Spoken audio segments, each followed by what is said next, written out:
Good evening everyone! Kung napapansin nyo kung ano to, pangtanggal ng blackheads, whiteheads, ayan.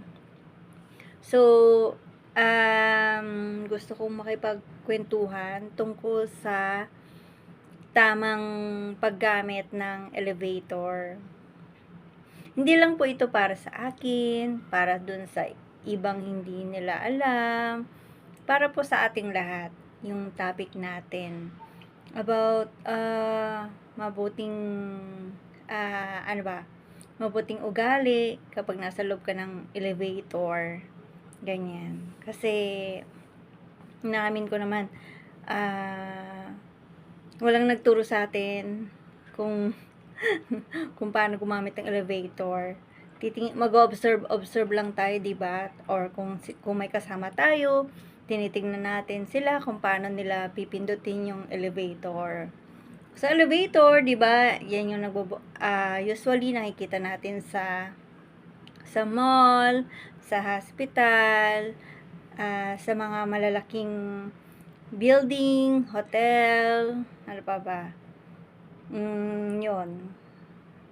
Usually din, escalator kasi nakikita natin eh. Madaling gamitin. Pero, eto na nga. Pag-usapan natin yung elevator. So, unang-una, kapag tayo ay sasakay ng elevator, syempre, lahat tayo ay pipila. Mapa senior man yan, mapa PWD, lahat pipila. So, ayan, bubukas na yung elevator. Halimbawa, sa basement ka sumakay or sa ground floor ka sumakay, ayan. Halimbawa, yan, pila-pila. Siyempre, dapat pumila ka ng maayos. Yun. Hindi yung nakita mo na may pila, mag-overtake ka, lalagpas ka. Yun, dapat pumila ka ng maayos pagdating sa elevator. Ayan, sa mga MRT, di ba? LRT, may mga elevator na tayo dyan.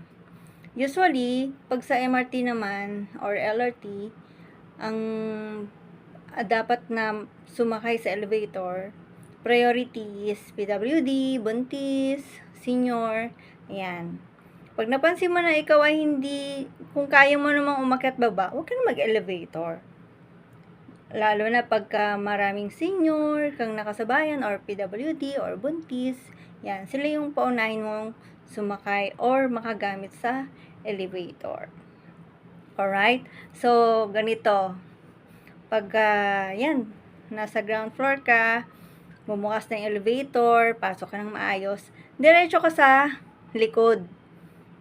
Huwag kang haharang sa unahan ng pintuan ng elevator. Para yung nasa likod mo, yung kasunod mo, makapasok din sa elevator. Kasi minsan, rush hour, maraming tao, maraming sasakay ng elevator, yon. Magbibigay ka ng way dun sa kasunod mo or mga kasama mo sa elevator.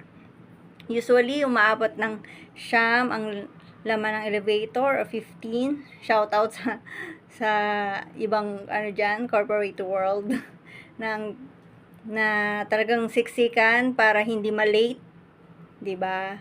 Hindi ma-late sa pag-uwi, late sa pagpasok, ganyan. So, pag sa loob ka na ng elevator, yun nga, huwag kang haharang sa unahan, dapat pumasok ka sa loob. Kahit na ikaw ay sa second floor ka lang bababa, dumiretso ka sa loob ng elevator. Ayan. So, yun na nga. Nakasakay na kayong lahat. Tapos, sinara na yung elevator. So, halimbawa, merong nagpupumilit na sumakay. Kung ako, sinubuhan kong pumasok sa elevator, ay dapat wag na.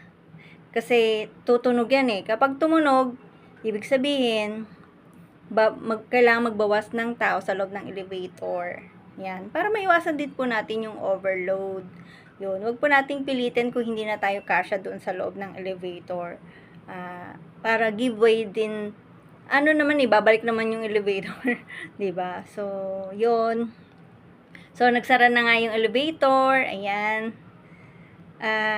Yun na nga, halimbawa ikaw si second floor ka lang, nandun ka sa pinakalikod, hindi mo na pindot.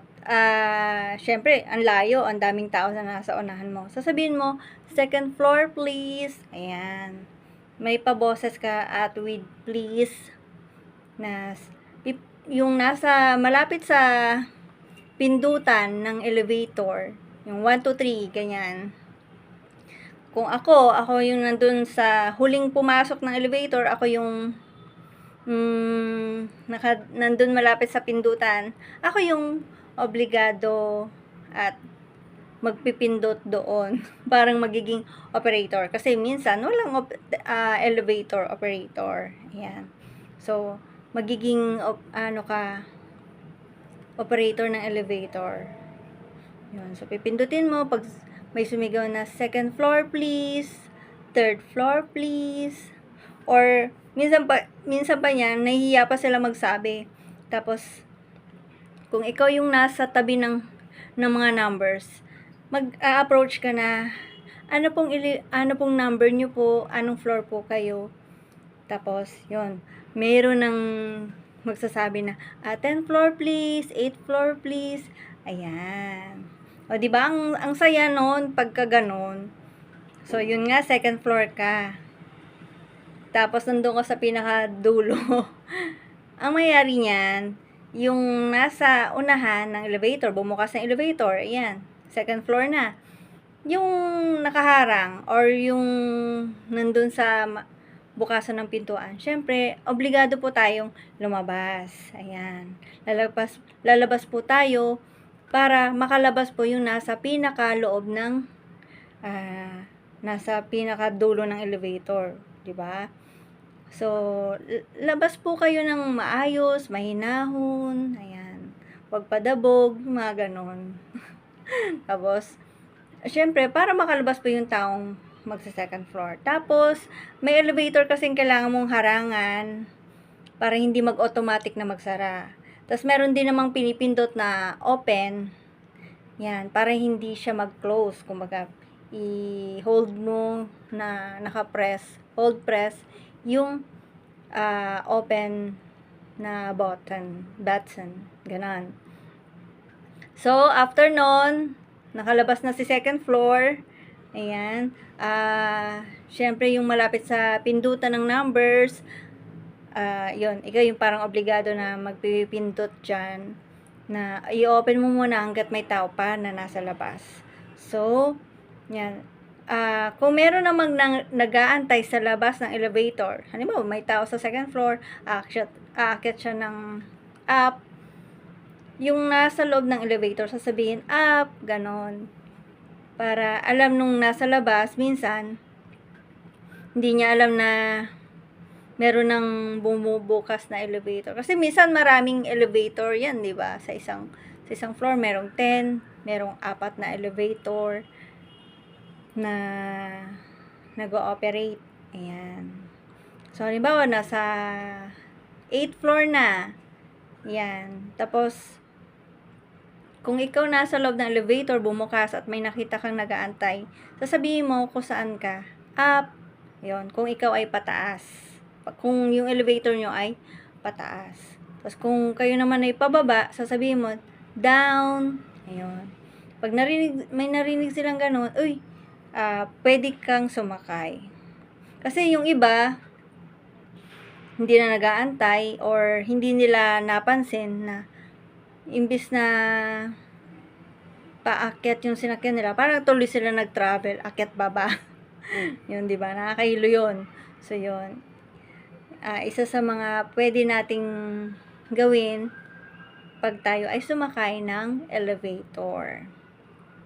Ayan. So, kung meron pa kayong ibang katanungan regarding sa elevator or dagdag kaalaman, yan, mag-comment lang kayo sa video na to. At maraming salamat po at God bless sa ating lahat. Bye-bye!